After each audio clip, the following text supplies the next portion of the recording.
chief whip of the Senate and former governor of Abia State, Senator Orji Uzor Khalif, says that the Southeast is not being marginalized and the appointment of service chiefs by the President Muhammadu Buhari from one particular region is justified. The chief whip of the Senate said this while addressing journalists in Abuja. According to him, the security is very important and the president can decide to work with whoever he trusted, irrespective of what part of the country he came from.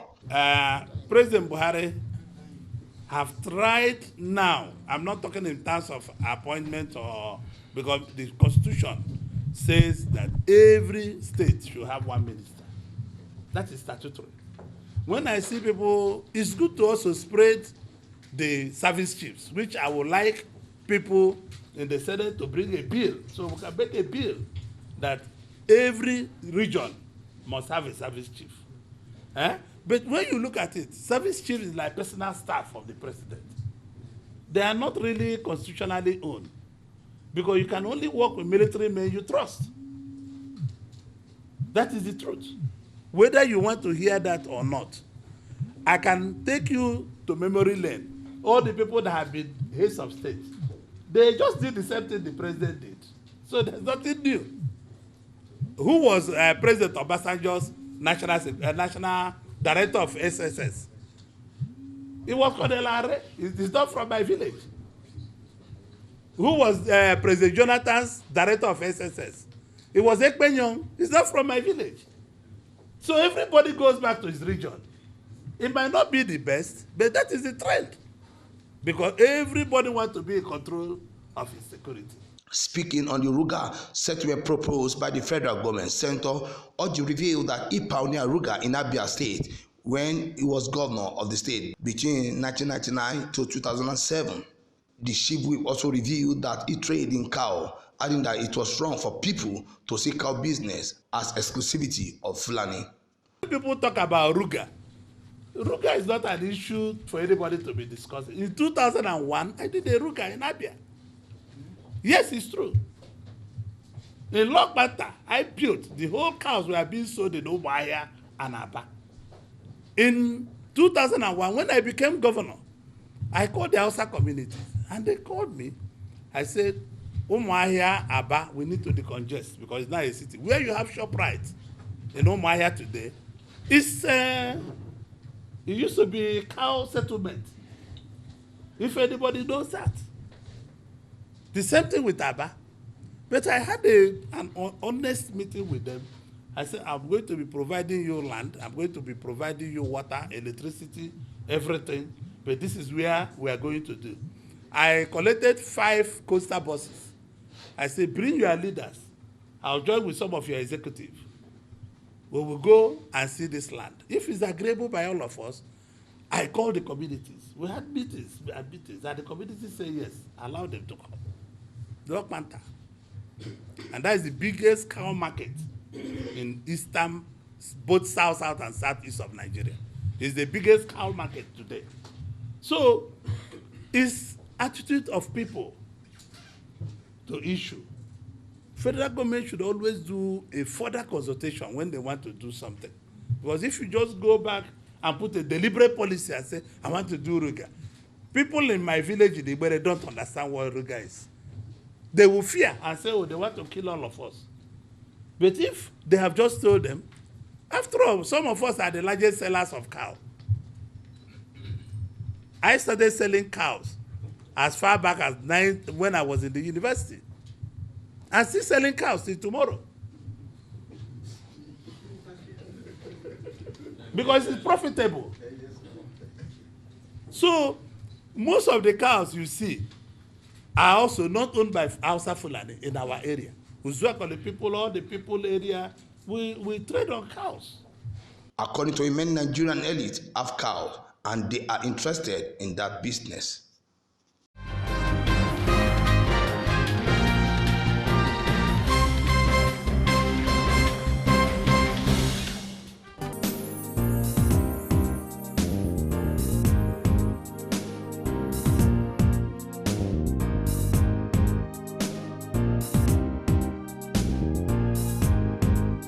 President Muhammadu Buhari has requested Nigerian Senate to confirm the acting Chief Justice of Nigeria, CJN Ibrahim Tanko Muhammad, as substantive Chief Justice of Nigeria. Buhari, in a letter read by President of the Senate Ahmad Lawal on the floor at plenary, said the request followed the recommendation of the National Judicial Council that the acting CJN be confirmed. Mohammed had been in acting since January 25th this year following the suspension of former CGN Walter Onoge. Appointment of Chief Justice of Nigeria. In accordance with Section 231, subsection 1 of the Constitution of the Federal Republic of Nigeria, 1999 as amended, which gives the President powers to appoint a Chief Justice of Nigeria on the recommendation of the National Judicial Council and subject to confirmation of the appointment by the Senate. I have the honor to forward the nomination of Honorable Dr. Justices Ibrahim Tanko Mohammed, CFR, for confirmation as Chief Justice of Nigeria. It is my hope that this request will receive the usual expeditious consideration of the distinguished Senate of the Federal Republic of Nigeria. Please accept Senate President assurances of my highest consideration. Yours sincerely, Muhammadu Buhari. President Muhammadu Buhari, in another letter, also sought Senate approval for 15 special advisors, citing Section 151 of the Constitution of the Federal Republic of Nigeria, 1999, as amended, which confer on him the power to appoint special advisors to assist him in performance of his function. Dear distinguished Senate President, appointment of special advisors. Pursuant to the provision of Section 151 of the Constitution of the Federal Republic of Nigeria, 1999, as amended, which confers on the President power to appoint special advisors to assist him in the performance of his functions, I write to request the kind consideration of the distinguished Senate of the Federal Republic of Nigeria to appoint 15 special advisors. While hoping that this request will receive the usual expeditious consideration of the distinguished Senate, please accept Mr. Senate President assurances of my highest consideration. Yours sincerely, Muhammadu Buhari.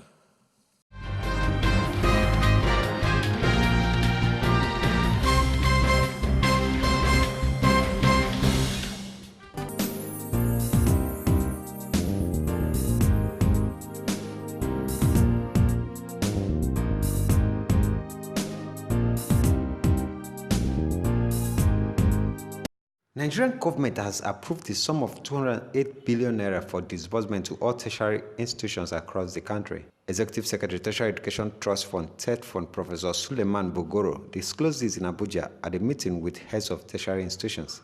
He said the benefiting universities will get the sum of 800 million each, while Polytechnic and Colleges of Education get 550 million and 500 million, respectively.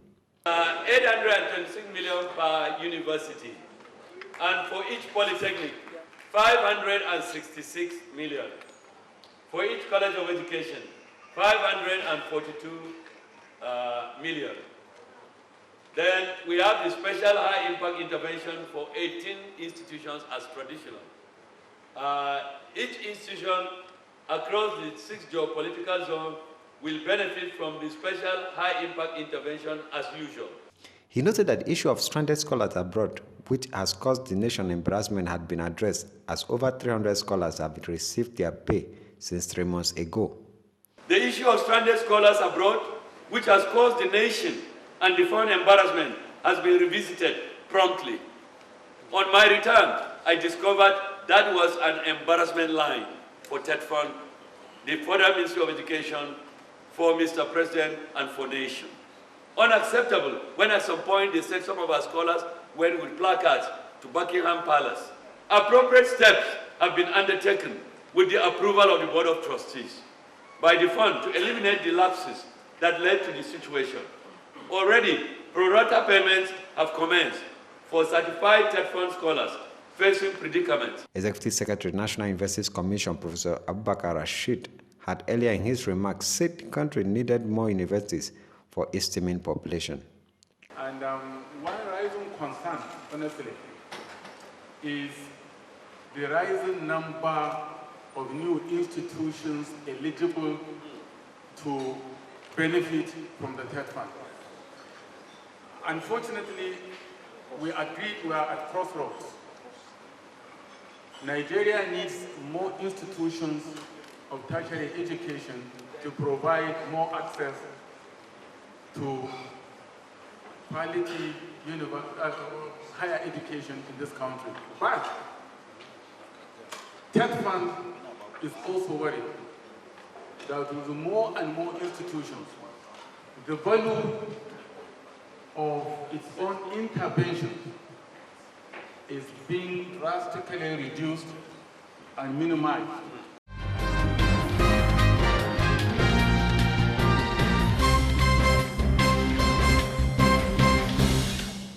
Discover the tangible magic of our hospitality that is all about you. The Wells Curtain Hotel and Apartments is a surely fantasy-like journey into a glamorous world of pure luxury and gratifying indulgence. The Wells Curtain Hotel and Luxury Apartments offers guests a perfect blend of relaxation, business and pleasure, delicately infused to meet the highest international standards. It's first-class service at its finest. Our commitment to exceed your expectations means impeccable attention to detail, courtesy, and a genuine care for your every need. Located at number 8 Gadonasco Street, off Jose Martin at Sokoru, Abuja, Nigeria.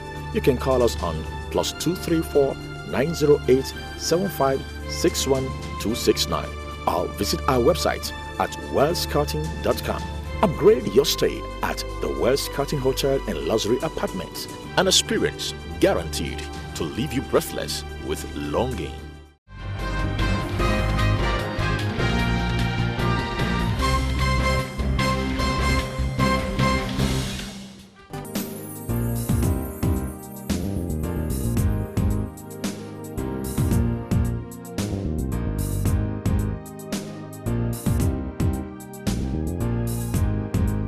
Over 200 million worth of substandard aluminum sheets were seized from various aluminum companies in Uyo, the Akwa Ibom state capital, by the Standard Organization of Nigeria, SON.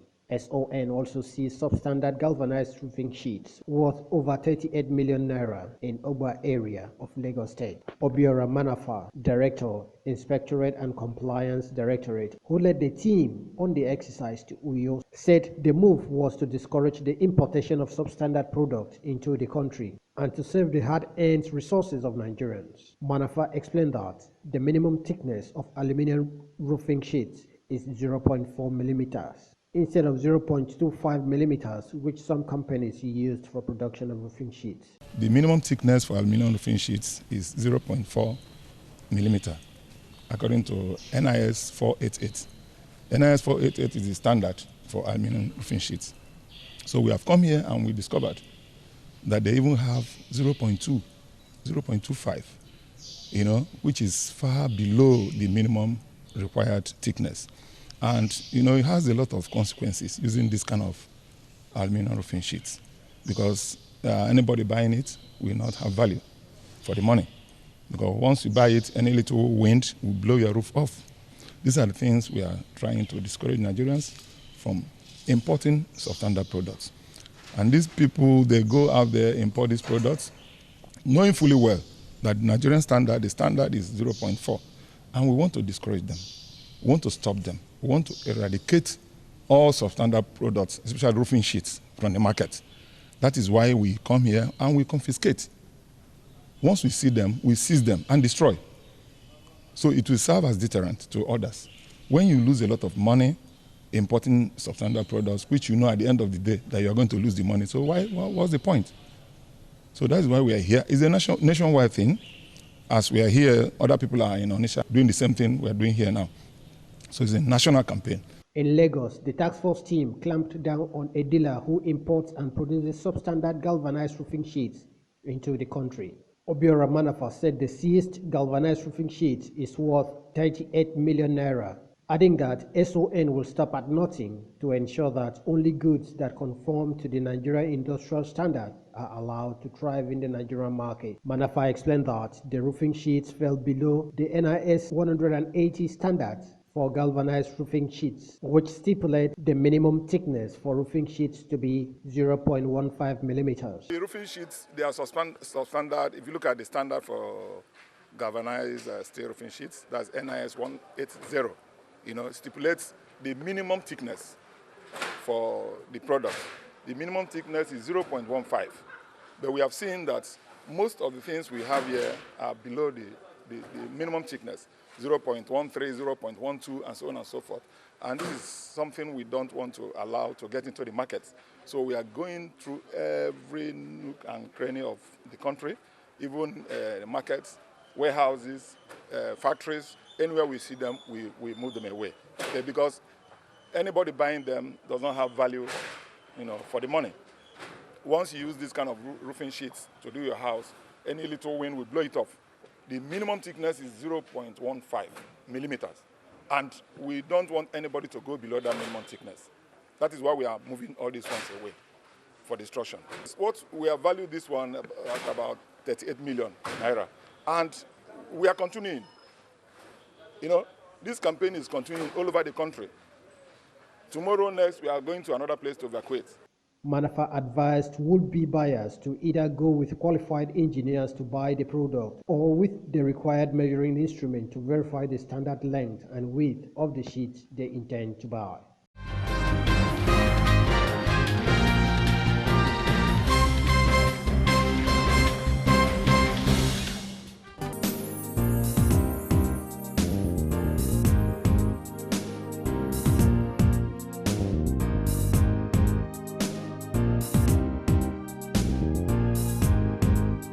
In a bid to encourage grassroots sports development, especially football, a group, 5-Star Football Consultancy, has announced the 2019 edition of 5-Star Premier League.